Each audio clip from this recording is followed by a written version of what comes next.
seorang murid harus sungguh-sungguh percaya akan penyelenggaraan ilahi. Bahwa Tuhan yang mengutus kita untuk hadir sebagai seorang murid di dunia ini, Tuhan juga akan campur tangan di dalam kehidupan kita. Dalam kesulitan, di dalam pergumulan, Tuhan tidak akan membiarkan kita terjerembab dan tersungkur.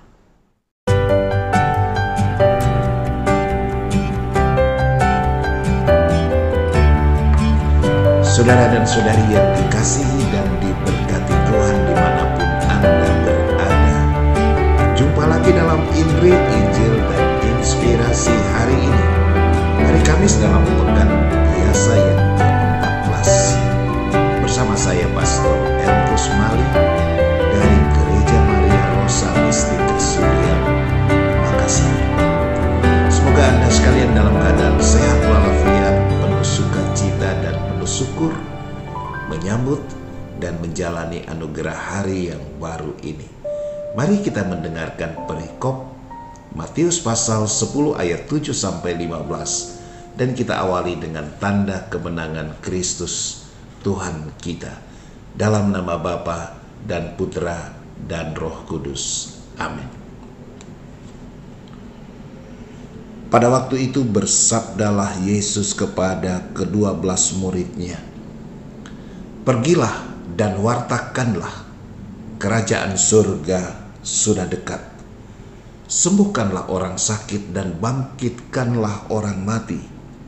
Tahirkanlah orang kusta, usirlah setan-setan. Kalian telah memperolehnya dengan cuma-cuma. Karena itu, berikanlah pula dengan cuma-cuma. Janganlah kalian membawa emas atau perak atau tembaga dalam ikat pinggangmu. Janganlah kalian membawa bekal dalam perjalanan.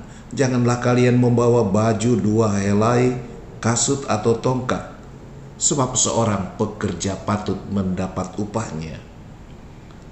Apabila kalian masuk kota atau desa, carilah di situ seorang yang layak dan tinggallah padanya sampai kalian berangkat. Apabila kalian masuk rumah orang, berilah salam kepada mereka.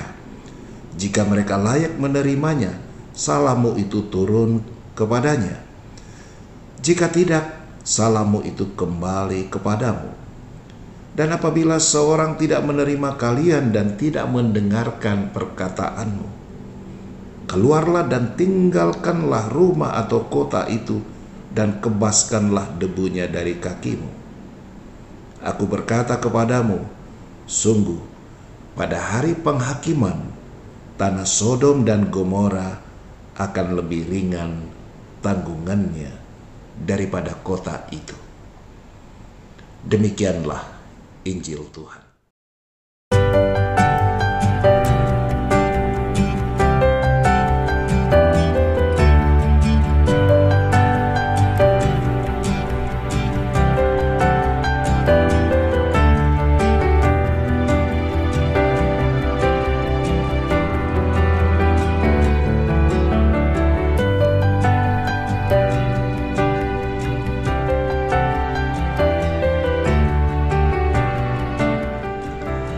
Saudara-saudari, kita baru saja mendengar kisah perihal perutusan Yesus kepada ke-12 rasul untuk pergi mewartakan kerajaan surga. Ada 3 hal menurut hemat saya yang boleh menarik perhatian kita. Yang pertama adalah perintah dari Yesus untuk menyembuhkan orang sakit, untuk membangkitkan orang mati, bahkan mengusir setan, mentahirkan orang-orang kusta. Ini adalah juga undangan, bahkan amanat bagi kita sekalian para murid Yesus zaman sekarang. Ketika kita berbicara mengenai mewartakan kerajaan surga, kita disadarkan bahwa mewartakan kerajaan surga bukan soal mimbar, bukan soal sekedar membacakan Alkitab, tapi mewartakan kerajaan surga ini adalah soal sikap hidup dan perbuatan kita yang dapat menghadirkan kasih Allah bagi sesama. Itulah sebabnya Yesus katakan, berikanlah secara cuma-cuma apa yang telah kamu peroleh secara cuma-cuma. Itulah kasih Allah yang nyata di dalam hidup kita. Bagaimana kita berhadapan dengan orang sakit, bagaimana kita memasuki saat-saat kedukaan sesama, dan bagaimana kita berhadapan dengan orang-orang yang tersingkir, orang yang terasing, orang yang terkucil, bahkan yang dalam kehidupan orang Israel nyata di dalam diri orang-orang kusta. Dan bagaimana pula kita berhadapan dengan orang-orang yang dikuasai oleh roh-roh jahat, dikuasai oleh kedagingan, dikuasai oleh kepentingan-kepentingan manusiawi belaka. Kepada orang-orang seperti itu, kita dituntut sebagai seorang murid yang diutus untuk menghadirkan kasih Allah yang menggerakkan mereka, yang memulihkan mereka, yang membangkitkan pengharapan dan optimisme, dan bahkan yang membersihkan mereka dari segala kuasa-kuasa kegelapan duniawi. Dan hal yang kedua, Yesus melarang para murid untuk tidak membawa apa-apa dalam perjalanan.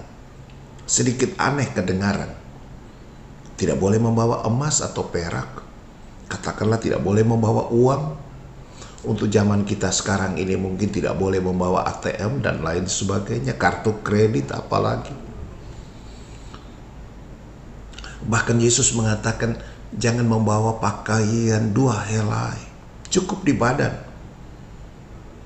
Tapi di balik pesan atau di balik larangan yang kedengarannya agak aneh ini, sebetulnya ada satu hal prinsipil yang mau disampaikan Yesus. Seorang murid harus sungguh-sungguh percaya akan penyelenggaraan ilahi. Bahwa Tuhan yang mengutus kita untuk hadir sebagai seorang murid di dunia ini, Tuhan juga akan campur tangan di dalam kehidupan kita. Dalam kesulitan, di dalam pergumulan, Tuhan tidak akan membiarkan kita terjerembab dan tersungkur. Itulah sebabnya kalau kita baca Matius pasal 6 ayat 33, apa yang Yesus katakan, carilah dahulu kerajaan Allah dan kebenarannya, maka semua yang lain akan ditambahkan kepadamu. Artinya apa? Ketika orang sungguh-sungguh peduli akan apa yang menjadi kehendak dan perintah Tuhan, ketika orang mau berjuang untuk hidup sebagai seorang murid yang sejati, di sana Tuhan juga akan menunjukkan kehadiran dan karyanya. Tuhan akan menunjukkan tangan kasih dan kuasanya untuk menolong, untuk melindungi, untuk membela, dan untuk menyelamatkan. Dan hal yang ketiga, Yesus juga berbicara mengenai tumpangan. Yesus berbicara mengenai bagaimana harus memberikan salam. Kalau salam itu diterima, maka salam kita akan tinggal pada orang tersebut. Dan apabila tidak diterima, maka salam itu akan kembali kepada kita.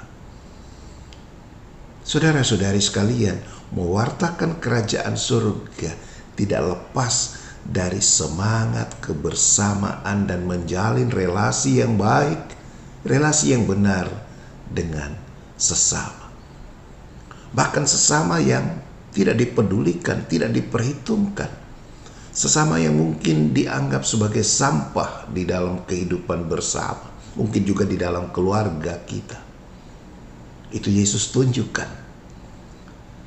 Ketika ia misalnya menyapa Sakeus, si pendosa itu, kemudian datang ke rumah Sakeus, duduk makan bersama dengan Sakeus dan teman-temannya yang lain, sesama pemungut cukai, sesama pendosa.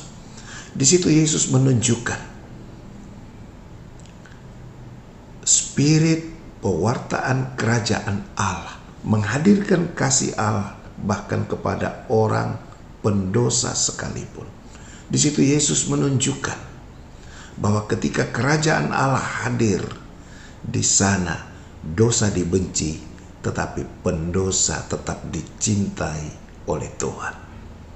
Kita pun dipanggil untuk menyapa sesama saudara yang hidup di dalam kedosaan, hidup di dalam keterpurukan, untuk boleh mengalami kasih Tuhan. Saudara dan saudari, mudah-mudahan ketiga hal ini boleh menjadi inspirasi iman bagi kita sekalian untuk juga ambil bagian di dalam tugas perutusan yang dulu diamanatkan oleh Yesus kepada ke-12 murid. Kita juga adalah murid-murid Yesus zaman sekarang ini. Pada hari-hari corona ini pun kita adalah murid-murid Tuhan yang diutus. Mari kita terus belajar untuk berbuat baik. Mari kita bertumbuh di dalam semangat, serah diri, dan percaya pada penyelenggaraan ilahi.